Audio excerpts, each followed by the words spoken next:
আসসালামু আলাইকুম এভরিওয়ান। আজ আমি আপনাদের সঙ্গে এক পরোটার একটা রেসিপি শেয়ার করতে এসেছি। আমি বাঁধাকপি, গাজর, পেঁয়াজ, টমেটো আর ধনেপাতা আর কাঁচা লঙ্কাটা কুচি করে কেটে নিয়েছি।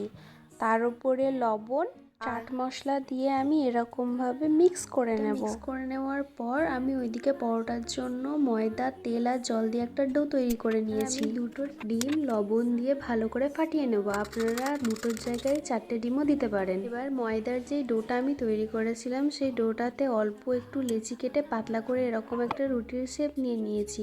এবার সব পুরগুলো আর ডিমটা ওপর থেকে দিয়ে আমি এরকমভাবে কোট করে নেব পুরোটাকে। সব এগ পরোটাগুলো আমি এরকমভাবেই কভার করে নিয়েছি। এবার গ্যাস ওভেনের উপর একটা কড়াই চাপিয়ে তার মধ্যে সাদা তেল দিয়ে আমি এরকমভাবে ডিমের ওপরে পরোটাগুলোকে উল্টে পাল্টে ছেড়ে দিয়ে এরকম মুচমুচে করে ভেজে নিয়েছি। আজকে এই পর্যন্তই। ওকে, বাই।